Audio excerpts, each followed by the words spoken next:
and welcome to a new edition of Gerety Talks. Today we are having a talk on British creativity with three great and talented representatives.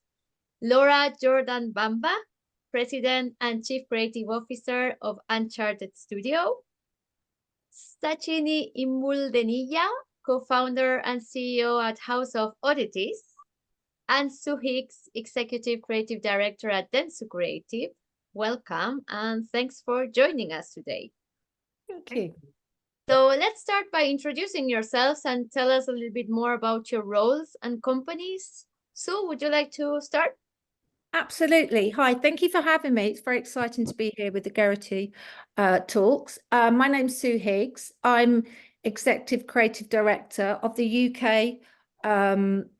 So I look after offices in Manchester, in London, in Edinburgh. We've got kind of a whole UK footprint. I've also got a cat, sorry.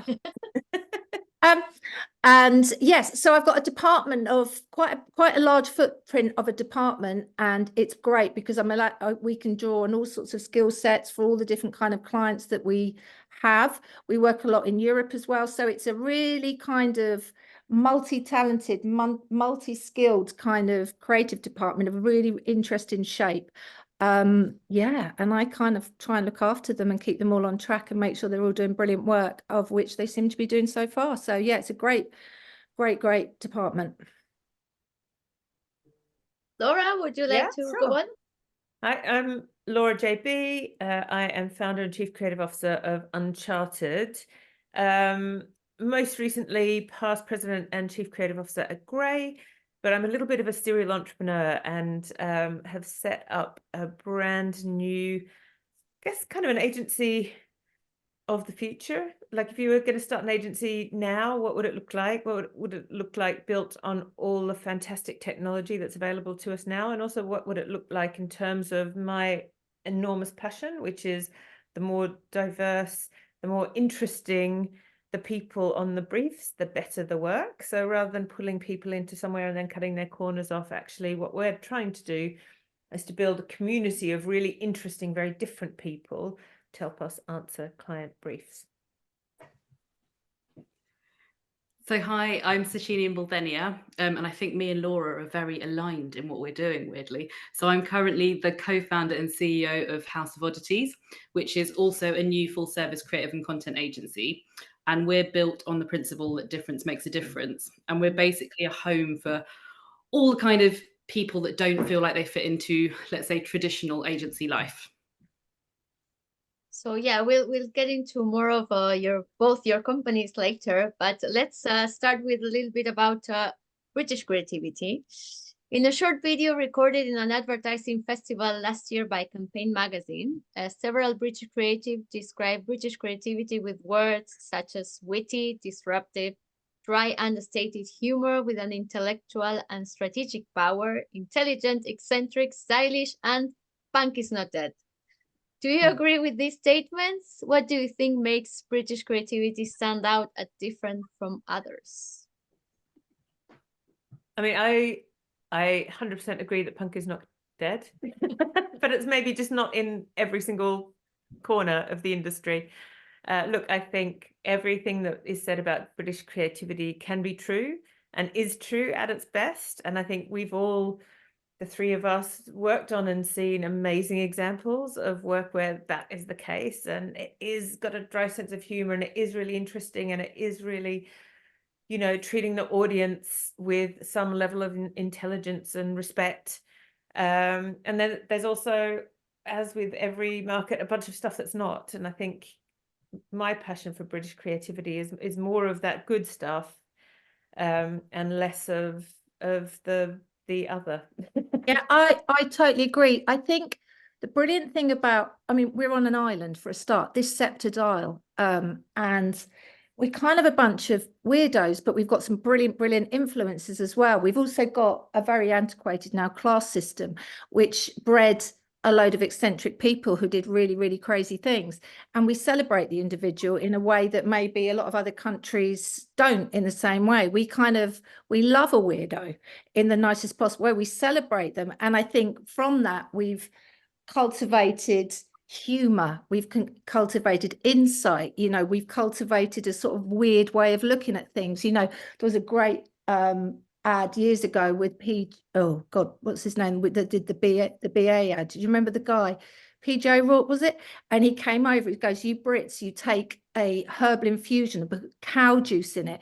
And it's kind of like, we've always been kind of this kind of weird mix of kind of individuals, you know, and we have a slightly different take on life. So I think the essence of British creativity does start from quite a different place. As Laura says, though, I think it's increasingly becoming harder and harder to apply that. There is definitely punk out there, and I think there's definitely, most creative have that punk spirit, but being able to realize it and actually kind of get it to the people does get quite tricky at times because of constraints, you know, and not everybody is on the same page, because it can be quite individual, you know. But I do really believe that British creativity, its heart has got, we like it, we like rebellion, we like it, you know. When punk was at its best, we love pushing against something, we like, you know, it creates all sorts of art. The punk movement was so artful, it was brilliant what it, you know, the fashion and the kind of the music and the thing. So yeah, there's a lot of tension there, which I think produces great creativity. I think I have to agree with all of that, but I think that, yeah, I think all of those words describe British creativity like at its heart and to its core, and they're very true. But I think the problem that we have is that the bravery of clients just seems to be getting weaker, and I think people are just they're holding back, and they're not kind of being as brave as advertising used to be. And a lot of that's because anything that kind of sparks a little bit of controversy or a bit of an interesting conversation, people just get worried about the criticism, and everyone's just so reliant on data. And I think just things to me now just feel a bit too safe. Like no one's pushing boundaries far enough because everyone's just worried about, will they get backlash? And all of those things, I think, kind of stifle creativity. I totally agree with that. I think, you know, nobody sets out to do a weak piece of work, do they? You know, everyone sets out. And I think it's sort of, you know, one of the reasons that you have your creative heart is because you want to kind of stand out, and you really want to kind of push things and, you know, have a great tone of voice and all those kind of like amazing things. But like you say, not all clients, and I'm not gonna, you know, we need clients, they're brilliant, but, you know, tend to be playing it a lot safer, and it's sort of harder to find people who want to kind of go on that journey. It's interesting. I've worked on a brief recently where the brief itself said, we want to be brave, we want to be different, we want to be bold, we want to make an ad that no one's ever seen. It had all these words, and they were amazing words. So I was like, this is music to my ears. And it's that thing of when you start working on it, and then, you know, it gets watered down, and then it gets watered down again, and it gets watered down again. And then you're like, but you said you wanted to be brave. And it's like, oh, but not that brave. Like, you know, and that's the hard. Yeah, I think there are parts of the industry as well that are just like ripe for change and have gotten really stuck in the same hamster wheel as well, and a lot of attitudes. I was talking to a friend of mine who's a female creative director who works in a particular sector, who was told they're marketing a female product. Well, you can't make that funny because women just don't get humor. To hear that in 2024, I mean, I was told that as a creative 10 years ago, maybe 15 years ago, when I was working at agencies, but you would have thought that those ideas had moved on. But yeah, but isn't it hilarious? It's hilarious how those things come out and they're told to you as facts. Well, women don't find things like that funny. It's like, well, if they get told to you as a fact, as if it was kind of, you know, millennials don't want to travel. Millennials do want to travel. You know, it's kind of how it's the cloth gets cut to suit the narrative, doesn't it? And it's never kind of totally whatever. It's just kind of sold to you as fact. It's hilarious how that comes across. But yeah, it's so true. It's so true. Yeah. So you've already mentioned a couple, but what do you think are today the biggest challenges you face in your roles, and more generally the challenges the advertising industry faces? Oh, shall I go first? Yeah. How long have you got? Exactly. Yeah, we only got 30 minutes. I think, like, for me personally, I don't know if Laura feels the same, but as a founder that set up a new agency, a lot of the challenges for me, I found, are genuinely financial. And I think the industry is really rigged against people that don't come from wealthy backgrounds. And that's a huge problem. Like it often feels like a really inaccessible, vicious cycle where only the middle class can survive.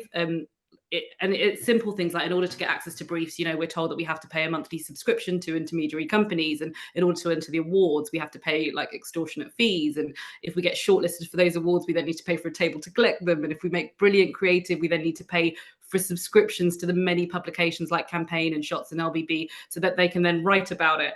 And it's like this never-ending thing. And I think like Cannes is a really good example for me, where you know, they call it the International Festival of Creativity, but that week is like a huge expense to a small indie. And I think, like, you know, when did we decide that creativity was based on the size of your wallet? And I think for me, like that's my kind of biggest hurdle with the industry right now, is that financially it's really hard. If you're not a BBH and you're not an Adam and Eve or a Grey or a massive corporation that has bottomless pockets of money, it's really hard to sort of stand a chance, even if you're the best creative. And I think even, and I'm not a fan of the kind of not sticking up for big, because I'm the one who hasn't got my own agency, but even then, nobody's got bottomless pockets of money anymore. No one has, and everything, and it has become quite prohibitive, you know, in order to be able to play those games, because, you know, agencies don't have those budgets that they used to have, you know, once upon a time. So it has become, I mean, I know obviously some networks have more than others, but, you know, like I work in agencies where you have to be really careful about what you're putting in. It's not like kind of, I know some clients can, but you know, but it is quite prohibitive, the finance that it takes in order to do all that kind of stuff. Yeah. I must flag on that quickly because it's a Gerety Awards talk, that the Gerety Awards are amazing. Yeah, yeah, exactly. Say this, but genuinely, when I was entering this year and I spoke to Joe, like they do have a 30% discount for startups or companies that have less people, and DNA do the same, and unfortunately Cannes don't do that yet. But I think, you know, having incentives like that are really encouraging, because you're sort of recognizing that not everyone is the same. Like, you know, if I'm entering an award and BBH are entering an award, our pockets are very different. So how can you can enter it once into one category. Exactly. Yeah. But I think having been like big part of WPP down to doing my own thing again, I also have to agree with Sue, like no creative agency anyway has got big pockets anymore. I think like Peabot's down for everyone, and I think that is the biggest challenge. You came back to financial, but for a creative agency, kind of the financials are really, really tough at the moment. And you know, you have clients hoping to make efficiencies through things like AI rather than helping really talented people to boost their productivity so that they can be focusing where they need to be focusing more. I think that story hasn't really, no one's gotten control of that story, I think, quickly enough. And it's really difficult when you know the value of creativity and you also know the value of diverse creative teams, and it's proven. And it has been proven forever. Like anyone that hasn't read the long and the short of it, like, you know, but for some reason, a lot of clients still don't believe it because they can't see it in the data, because we're measuring the wrong things, because it is in big tech's interest to measure certain things as well. I think that's also a really big challenge for us, because we can talk to We're Blue in the face about the value of creativity, but unless someone actually believes us and puts the money into the creativity and not just into performance. Performance is great, but it should be part of a big story. Yeah, I 100% agree. And I know it's kind of weird to get a load of creators and start talking about money, but I actually think, you know, we're quite logical and quite rational at the end of the day. And there's no value or number put on creativity. It's extraordinary how we don't value ourselves, and we are so extraordinary. Yeah, you know, you can put a number on so many other things apart from a creative, you know, like it's so mad how, because you are, in my eyes, an agency is all and only the people, you know. So if you don't value the people doing the work, it's like, what are you? You can't do the work. And and the money thing is really, really tough, because I don't know because if you can't resource properly, then you can't get the right work, and if you can't get the right work, then you don't get the work, and then when pitches come in, and then you end up in this kind of endless cycle, because it's really hard to take a break. And also equally, I'm not watching people burn out. I won't do that, not on my watch. So it's really tough, the financials, I think. And obviously you know, it's various, but I don't know any agency, big or small, that won't tell you that as well. It's endemic with it all the way through, I think. I mean, it's tough. It's really tough. Basically, what you're saying, Sue, is that we're all in the wrong industry. Yeah, And I know. You know, I'm interested actually to see what's, and I know this is again like a bit of a nerdy conversation, I guess, but really interested to see what happens when you start to bring the media agencies and the creative agencies back together again. I think we do that. Seems like a really clever idea, but it's not a clever idea. It's the worst mistake that's ever happened to the industry. I really feel like we need to be building those bridges. Do you know it's interesting though, because when you've done this job as long as I have, I started out when it was in, then I watched it go out, and I'm also at a place where it's come back in again, and it's actually really interesting, because I'm like, you know, it's like there's no such thing, it all goes round again, doesn't it, and stuff like that. And working with one is actually really fruitful, because you get to have those conversations that aren't 10 phone calls away and it's us and them, and actually being in the room with the media is actually gets to much better solutions, and actually can work with and you. there are amazing creatives actually in media agencies now as well. 100%, a lot of them are women. Yeah, always. But yeah, no, it's interesting, but it's kind of everything it's like, don't throw anything out your wardrobe, it will come back round, the same as And Laura, you mentioned AI. So my question is, how has your creative work changed with the development of new technologies, and especially AI? Well, I guess, yeah. I mean, my career has always been based on, like, a lot of what I've done is creative innovation for 30 years. So I am a massive lover of technology and a lover of the tools. I use it a lot. I also use, you know, an amazing group of, like I said, this sort of amazing community of really diverse thinkers alongside the AI, not instead of, or, you know, not replacing people with AI.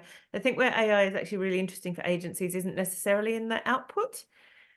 There's lots of interesting things you can do in the input. So where I'm focusing a lot is really what strategic tools and things I could build to augment the amazing people that I'm already working with to get to better ideas. That could be understanding really specific audiences better, or I mean, there are so many different places where AI is really fascinating. It doesn't begin and end in mid-journey, and I think that is the challenge. There's a lot of really shallow knowledge, which gets you to a lot of what I've been calling like the blandification that AI gives you, because you don't, you know, if you're going to use those tools, you need to really understand how to use them, and you need to explore them, and you need to explore all of them, and you need to play with them, and you need to be given time to play with them, in the same way as when, you know, Netscape first came out and I was building my first websites in 1994, the way that I learned and taught myself and eventually got a career and eventually became a creative and a CCO was like through mashing stuff together and playing and stealing someone else's code or stealing someone else's prompt and seeing what happens when you, like, that's how creatives learn. It's much more of a, you know, on the job, in my experience anyway, you know, it's an on the job career. You learn on the job. You don't learn everything in those kind of, you know, first 3 years at university, if you go to university. So I think there has to be time to play, but I mean, I love it. I built myself a digital twin, which I love, who writes in my style now, so that's really, really handy for certain things. That is brilliant. It's great. I have Autopilot come with me to take notes at every meeting, so I don't have to take notes anymore. Go and have a spa day and get your twin show up. Yeah. And what about you, Sue, Sachini? Do you use it? Do you like it? Are you afraid of it? No, I think everything Laura said is right. I think Laura's knowledge is clearly much broader on AI than mine. I think I'm probably one of the people that you just mentioned who are slightly shallower in the AI world, but I find it really useful for like non-creative clients, just to kind of, when you've got like a batshit crazy idea that hasn't been done, you just can't explain it to them. I think it's a really useful way of kind of visualizing, you know, what you're trying to achieve. And I think it really helps kind of get them on board with kind of wild things that they just can't imagine, really. Yeah, again, I think Laura has an incredible knowledge of it. But you know, AI obviously is something that is in the agency we use all the time and we talk about, and I have no fear of it. I think it's like, as all good creative, it's how you use it, and it's the curiosity you have around it and what you bring to it. You know, it's not the answer, but equally it's brilliant in helping you get to different places and spaces and imaginings and doing things. And, you know, it's exciting because it's another thing to play with, you know. Have I personally realized its full potential? No, but we're having a really, really good time.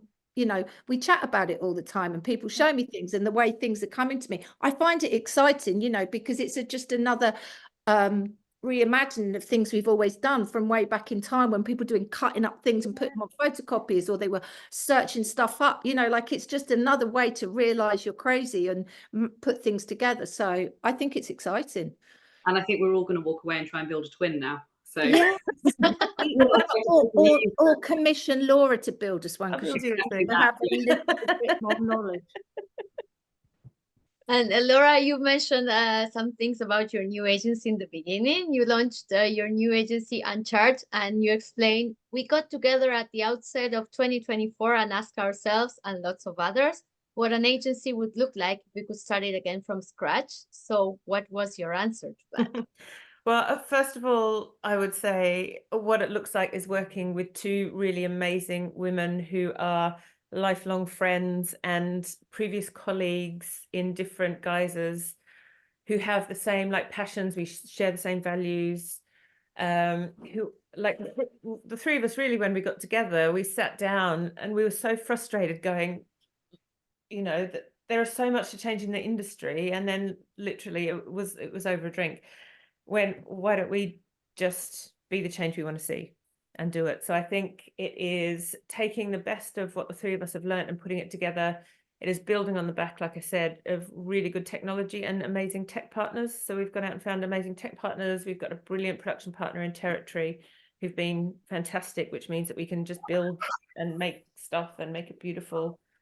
And we're kind of building on those partners all the time, and then also basing it on, you know, like I was saying, sort of in around community at center.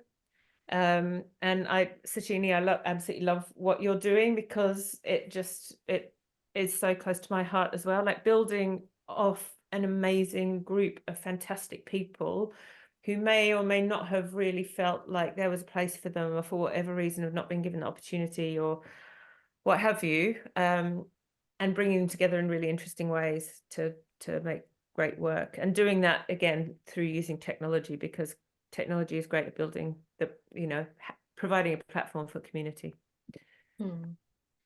So Sachini, tell us a little bit about House of Oddities, which reads on the homepage, when normal just doesn't cut it, built on the principle that different makes a difference. So can you tell us a little bit more? Yeah, I think for me, when I was in more junior positions, I just always loved my job. And I just felt like the more senior I got, the kind of less I loved it. And I felt that's because when I was more junior, I was always protected by the people that I worked for. And I kind of was just immune and unaware of like the bigger problems within corporations and kind of, you know, places that you work. And I think the more senior I got, I was more exposed to the kind of like toxicity and the kind of red tape and all the drama and the politics and everything else that kind of comes with being in a senior position. And I just found like that there were just so many barriers and so many things that like stifled creativity. And just another thing is obviously like the major lack of diversity. Like I think, you know, I've spent like most of my career like trying desperately to fight for this more equal industry. And sometimes it really, really feels like you're just hitting your head against a brick wall. And I know like there's so many companies I've seen time and time again that are making all sorts of like commitments to bring in cohorts of people from underrepresented groups. And then they sort of just throw them into this existing culture and just expect them to fit in. And then people leave. And, you know, like there's so many people of color that are leaving the industry, whether they're in junior positions or senior positions. And it's a huge problem. And I had a coffee with a really good friend from the industry, and he's a black guy, and we sat down and we were talking about it, and he just sort of said, he said something to me that basically clicked this light bulb moment in my head. And he was like, why are we trying so desperately to get a seat at this table when we can just create our own? And it just like flicked something in my brain. And I was just like, you're so right, because I've been so desperately trying to fit myself into this space and be a certain way to kind of like please other people or whatever it is, because I felt like being me wouldn't fit in, and I'd probably lose my job if I was just my authentic self. As mental as it sounds, like I think it's true. Like there's lots of people I work with that are a certain way at work, but they're so different outside of, and their outside of work person's way more fun and interesting, but they're kind of afraid to show that in an office environment, whatever agency that may be. So that's part of the reason why I set it up. And I think from going on that journey, I found that there were so many other people that felt the same. And there were so many people that just didn't feel like they fit into this kind of world and this space of where there are, as much as the industry says it's being more diverse and inclusive and different and everything, I just don't think it's quite there. So I feel like, yeah, the House of Oddities is built on the principle of difference makes a difference, to kind of showcase, the beauty of those differences and celebrate those differences and just allow people that creative freedom to be who they are, but also to create the best work. And I think that's the best environment to create the best work, is where you don't have all those layers of red tape and you don't have all those things that are holding you back. And obviously we're super new, so this isn't a fully tested theory, but so far it seems to be working really well. And I mean, the team say they're happy. So we'll see. Well, that's a lot. In 6 months I might be bankrupt and shut down, so we never know. Yeah, that's true. Well, let's build some bridges between us. Exactly. Yeah. I feel like the outlier because I work at an agency, but I do try from my position to do all the things you talk of. Obviously it's in a different thing, but we are a very diverse and we're quite safe, and I stand in the way of people who don't let me behave in an appropriate way. So from a kind of trying to take some of the principles you talked about and add them to sort of like that kind of more maybe agency environment, and create, I mean, my thing is I try and create a really safe space for people, and I'm really proud of the fact for men, women, whoever it may be, feel safe. And I think when people feel safe and they feel like you've got their back, they will do their greatest work, because there's no such thing as a stupid question. Nobody can even say that. Nobody even says, is this a silly question? Because you're safe. I have you can do whatever you like. And I think it's important to model that within something which appears to be quite, You've always been so good at doing that, though, Sue. Oh, That's like your superpower. oh, thank you. I always talk about how I fought my way to the middle, because I've always been like this. It's kind of like, it was quite weird to be like this when no one else was. It feels like more people are like this now, but nobody used to be like this before. And what I said obviously isn't true of every agency. It's just my experience and the people at my network's experience of the industry. There are obviously unicorns like Sue who are different within the industry, but I just feel like there's not enough. But this is true. And also equally, all you talk about, all the bad behavior still goes on despite everyone having words for it, because I speak to 3-4 women a week who are still hiding, being bullied within an inch of their lives, but equally they'll go into magazines and say, look at our DEI, look at this, look at that, the beat goes on. I've got an idea about this which we can do later on. Okay. So I think one of Laura's jobs has to be to AI clone Sue. I think we need more Yes, please. It'll give my kids would love that too of me. And Sue, your bio says you proudly sit on the Circle Collective Board, which is a social enterprise which helps young people to work as well as mentoring for She Says. And you're also a passionate anti-bullying campaigner and advocate. Can you tell us a little bit more about this project? I mean, I think it probably plays into a little bit what I spoke about before. When I first got my job quite a long time ago, it was the late 80s. I was the only woman in a sea of white men. And I didn't know I was a woman till I joined advertising. I was brought up just to be like a human. And I wasn't in pink. I wasn't we were just all, I was brought up as just a normal human. And then suddenly there was this stuff and I found it extraordinary. And anyway, back in those days, nobody really had the words for it. you know, what was going on, but you knew it was wrong. So I've always had a real sense of like, hold on, it doesn't feel an even playing field here. It was quite a baptism of fire. And anyway, as I marched on, I ended up at an agency where I was really, really badly bullied. And I was systematically dismantled by a man in power who made it his want to make my life an absolute living hell. And there was an HR kind of circle around him, not me. And I when this happened, I still am a single mother of 3 children. And it's really hard for a single mother of 3 children to walk out on a job, but I did, because I was like, I'm not having a nervous breakdown. My children deserve better, and I can't do this. So I left, and it did unravel me for a bit, but you know, you get stronger, you get your friends around you, and I thought, you're not going to take me down. I was bought, this is not who I am. Then about 5 years ago, I wrote about it, and I thought it was just me. I thought, you know, this terrible thing, I must out it. Had been COVID, and I lost my dad, not in COVID, but I'd lost my dad just before COVID. And suddenly the worst thing that ever happened to me happened. I lost my father.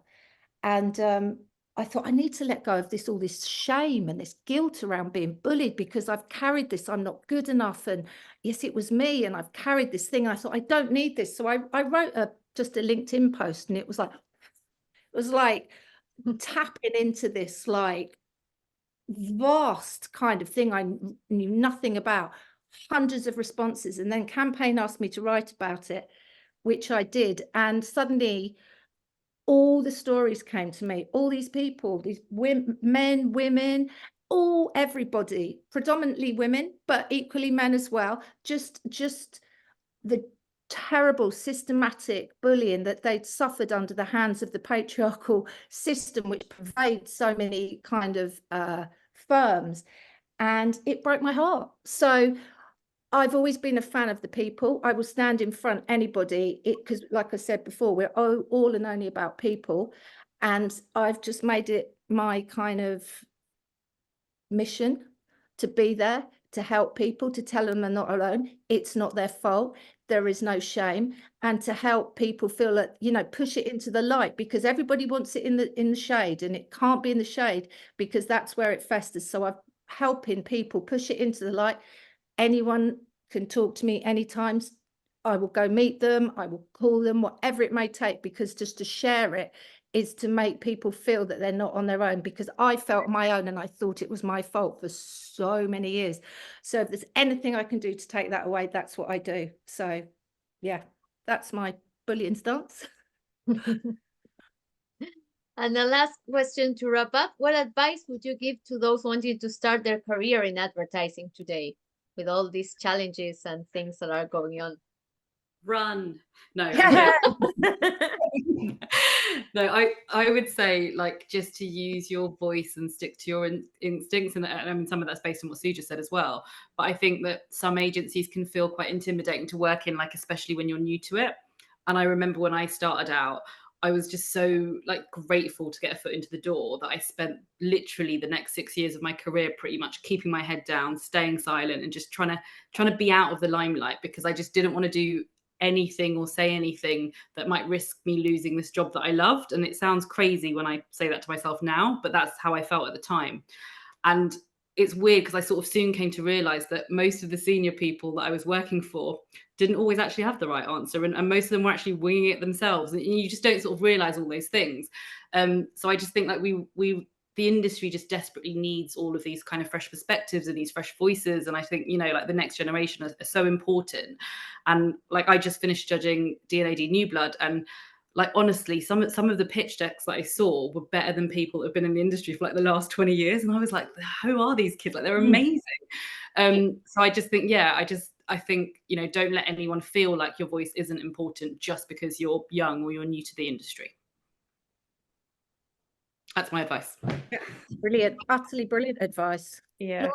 Like... I would say I'm gonna be a really bad creative and mash two things together, which I both think are really important. The first thing is find your people. Like, if you're just starting out, find your people, do some research, have a chat to people about who good people are to work with and to work for, because that makes all the difference. Knowing that, Sue, to your point, knowing that you're not alone and it's not your fault, having someone next to you who can be your advocate, having an amazing boss who can help you to work without feeling fearful about things, they are worth their weight in gold. So obviously everyone wants to work at an agency that's making great work and is winning and can and blah blah blah, but I would go like find your people. And then I would also say, which is kind of the motto of Uncharterd, but kind of my personal motto as well, as set out without fear. So put the fear to one side and just jump in with both feet, because like honestly, it's such an exciting industry to be working in, and it's such a great job. I absolutely love it. I love what I love what we do. It's really, it's brilliant. Yeah, I think both of you, brilliant advice. I would just add to that, because I totally agree with both those, is trust your gut, because the chances are that if you think it's right, listen to it, because I think so many times we disconnect from it and we don't trust it. Listen to it, because it's a guide and it's valuable, and only you have that. So I'd say really trust your gut. I think also one of the pieces of advice I was told by a very senior person once was, no one knows what they're doing, so just do what you think's right. And I think that's also really useful to remember, because everyone's just making it up. No one's got any answers. They're just doing their best, and that's all you need to do too. Just kind of like stay curious, keep learning, stay open.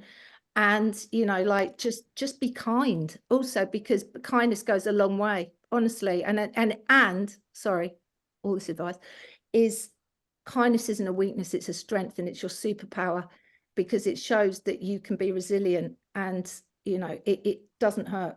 So yeah, be kind. Thank you so much for all your insights, ideas, thoughts, and all the experience that you've told us in this talk. And best of luck with all the projects that you carry on this year. Thanks so much. Bye, Thank everyone. you. That was just so nice.